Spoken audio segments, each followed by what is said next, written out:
comme prévu, les amis, deuxième partie. On va travailler sur le couvercle. Donc, on reprend exactement là où on s'était arrêté la fois dernière. Euh, on va se remettre dans le bon sens. Et là, on va sélectionner la face et on va créer un petit décalage. Pourquoi? Parce qu'il va falloir tout simplement aller chercher, pour que le couvercle puisse rentrer, ben, il faut créer un petit décalage sur le rebord du milieu. Parce que sinon, si on fait exactement euh, entre guillemets, je ne sais plus ce que je voulais dire. Oui, si on fait la même dimension, on ne saura pas fermer la boîte parce qu'elle va frotter. Donc ici, qu'est-ce qu'on va faire? On va, encore une fois, sur cette ligne-ci, nous allons créer non, rien du tout. On prend juste cette ligne-là et on va créer un nouveau sketch, pardon. Voilà, c'est ça que je voulais dire. Et là, on va créer un offset, un décalage. Comme je vous l'ai expliqué au début, il nous demande quelle ligne.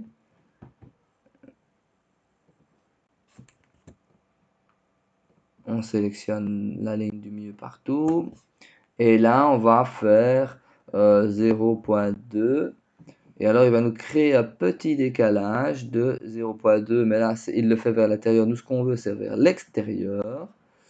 Et on a bien créé un petit décalage pour ne pas que ça frotte sur... Voilà, on a bien le décalage sur chaque arête. Donc, c'est parfait. Je peux valider. OK. Et donc là, on a un petit décalage. Ensuite, qu'est-ce qu'on va faire? Eh bien, on va créer, à partir de ce petit décalage, on va cliquer sur l'arête ici et on va remonter, on va extruder, donc on va remonter, on est descendu de 23, si je me souviens bien, on va remonter de 24 pour avoir 1 mm de différence. Je vais remonter de 24. Ah non, j'ai fait une erreur, CTRL Z. Donc on reclique, je reclique sur ma truc, sur mon arête, je vais extruder de 24. Et alors là, attention, il demande si je veux le joindre ou si je fais un nouveau corps. Si vous le joignez, vous n'aurez pas vous aurez tout en ensemble. Le but, c'est d'avoir un couvercle et une boîte. Donc on met nouveau corps, je clique et regardez ce qu'il a fait. On va se remettre en vision plus correcte. Eh bien, il a bien scindé. J'ai remonté mon couvercle. Donc si j'enlève, je fais disparaître, là, j'ai ma boîte, je mets mon couvercle, là j'ai juste mon couvercle, sauf qu'il n'est pas encore plein, mais on va le rendre plein après. Ensuite, qu'est-ce qu'il me reste à faire? On va créer le couvercle en lui-même. Je vais aller cliquer sur la face ici et je vais créer une nouvelle esquisse ou un nouveau sketch. Je vais sélectionner la face extérieure et la face intérieure. Je vais faire E pour extruder. Et là, je vais faire un couvercle d'une épaisseur de 3 mm par exemple. Et là, qu'est-ce que j'ai fait? On va se remettre en une vue correcte pour que vous puissiez voir. Eh bien, j'ai fermé ma boîte avec mon couvercle. Alors, si on peut vérifier, ok, j'ai ma boîte. Ok, j'ai juste mon couvercle. Si on voit bien que mon couvercle est bien creux, si je passe par en dessous de mon couvercle, si j'enlève mon couvercle, que je remets ma boîte, on voit qu'elle est bien creuse. Et si je passe en dessous, elle est bien pleine. Donc, pour le moment, on est arrivé pratiquement à ce dont on voulait faire, à ce dont on voulait arriver. Maintenant, on va faire quoi? Nous, il va falloir faire, la première chose, c'est utiliser un interrupteur. L'interrupteur, évidemment, ça va être en fonction de l'interrupteur que vous allez utiliser. Souvent, on utilise ce genre d'interrupteur. Donc, si vous allez sur Amazon et vous mettez micro switch, pardon, je vais y arriver, micro switch 9 volts par exemple.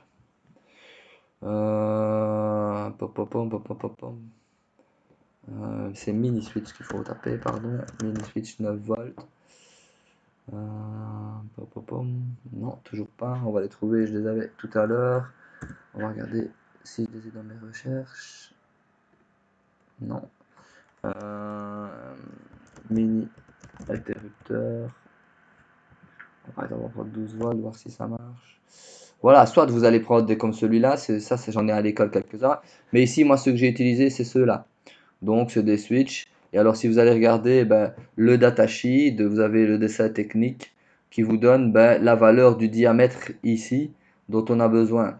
Donc, vous allez sélectionner ça, vous allez voir dans le datasheet et tout est expliqué. Maintenant, si vous l'avez en réel, évidemment, vous prenez votre pied à coulisse et vous regardez le diamètre de votre interrupteur. Pour ça, l'interrupteur, on va venir le mettre ici sur cette partie-là. Je clique sur la face, créer une nouvelle esquisse. Je vais faire un petit rond bien au centre. Donc, on va faire un petit zoom pour être bien au centre. Oh, voilà, imaginons que mon interrupteur il fait 5 cm de diamètre. J'appuie sur 5 cm et j'obtiens un rond. Maintenant, qu'est-ce qu'on va faire? On va l'extruder. Je clique dessus. Là, je vais faire moins l'épaisseur. Elle faisait 4, donc au moins 4. Et là, qu'est-ce qu'on a créé? Un trou. Si je bouge pour que vous vous rendez compte de ce qu'on a créé. Voilà, et si je viens voir, j'aurai bien la place pour mon interrupteur. Voilà, ça, c'est fait. On revient avec nos deux parties. Je me remets sur mon étoile. Et là, il va falloir créer, entre guillemets, un nouveau sketch. Pourquoi? Parce que on va créer l'emplacement pour mes LED. Donc, je fais un petit zoom. Voilà, on va la mettre par exemple ici, ma LED. Là, à vous de voir, parce qu'en fonction du fournisseur, si par exemple vous avez pris des LED chinoises, c'est pas tout à fait les mêmes, alors que ils préconisent quand même que si. Ou si c'est King Bright, donc la marque officielle des LED, vous allez être à 3,1, 3,2. Voilà, prenez au pied à coulisse le type de LED que vous avez, et ça vous permettra de savoir exactement pour que la LED se cale bien dans mon perçage que je fais ici. Moi, celle que j'ai, c'était 3,2 si j'ai bonne mémoire, donc je mets 3,2. Alors, on peut refaire évidemment une deuxième. Il me demande le diamètre, 3,2. Et on obtient mes deux premières. Alors, qu'est-ce qu'on va faire maintenant? Comme tout à l'heure, je sélectionne. On va créer un réseau circulaire. Il nous demande de sélectionner, donc je sélectionne. Ah, ouais, là c'est moi qui fais des bêtises. Il faut sélectionner le diamètre. Voilà. Donc on a deux sélections effectivement. On resélectionne, il me demande la symétrie centrale. Comment je la fais? Eh ben, on va aller chercher le centre évidemment de notre étoile. Il me demande combien, on a 5 branches. Et alors tout seul, il nous fait la répartition des trous pour la LED. Voilà où on en est arrivé. Qu'est-ce qu'on doit faire maintenant? On doit sélectionner chaque trou et évidemment, enfin chaque cercle, pardon, et faire un trou pour qu'on puisse passer la LED. Donc je vais sélectionner, je fais un zoom et là, quand il est plein, je peux avec CTRL sélectionner, je dézoome. Hop, voilà. Je fais un zoom. Quand il est plein, CTRL, je dézoome. Quand il est plein, voilà. Voilà, on dézoome. Je rezoome, encore une fois, on dézoome. Je rezoome quand il est plein, CTRL et je m'écarte. Ou alors on peut avec la molette aller chercher avec la molette. Voilà, il nous en reste plus que deux si je compte bien. Je vais dézoomer. On va se remettre, on va s'ajuster. Ah non, il en reste qu'une.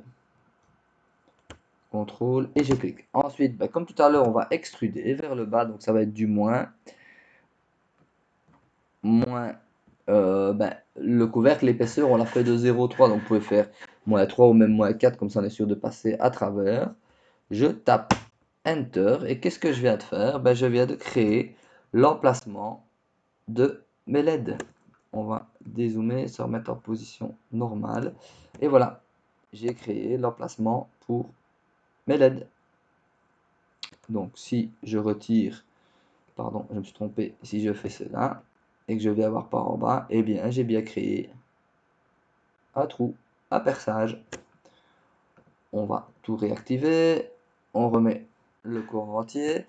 Qu'est-ce qu'on peut encore faire maintenant? On peut appuyer sur le raccourci A de mon clavier et alors là, ben, nous on sait que par exemple, on va pouvoir aller chercher, ben voilà, ici nous c'est du PLA blanc, donc plastique brillant blanc, donc voilà, hop, je peux mettre une partie en blanc par exemple et imprimer une partie en bleu en fonction de ce que vous allez faire ou faire l'inverse, la première partie elle est en blanc, la deuxième partie en bleu ou je le laisse tout en blanc, en rouge, en vert, comme vous le désirez. Ensuite, bah, comment est-ce qu'on peut encore améliorer le projet? Bah, c'est un projet pour Noël, donc on peut par exemple faire créer, non pardon, on clique et on crée une nouvelle esquisse. Je vais chercher le texte, du texte. Et alors il me demande bah, où veux-tu mettre du texte? Bah, on va lui dire que on va définir une zone de texte. Voilà. Comment est-ce que je fais pour définir cette zone une fois que c'est fait, pardon, je peux écrire, bah, par exemple, comme on a fait dans l'exemple précédent, joyeux Noël.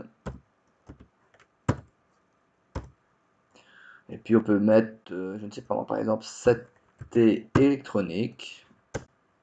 Par exemple, vous pouvez mettre votre nom, Loche, par exemple, voilà. Ici, on va se mettre en 6, par exemple, ou en 7, si ça passe. Ça passe. Je valide.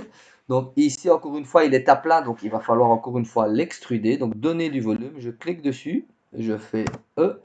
Et là, il me demande bah, de combien est-ce que je veux monter. Bah, par exemple 3, comme ça on n'aura plus qu'à repasser avec un peu de peinture. Et alors, ça se verra très fort. Je valide. Et on arrive tout doucement à la fin de notre petit projet. Joyeux Noël, 7T Hello, pardon, Lost. Et on peut visualiser soit mon boîtier, soit uniquement le dessus. Voilà les petits gars, et je vous souhaite un très très bon travail. Et pour la partie Arduino, évidemment, je ferai une vidéo pour la programmation de la carte et des jeux lumineux. Voilà les gars, bon travail.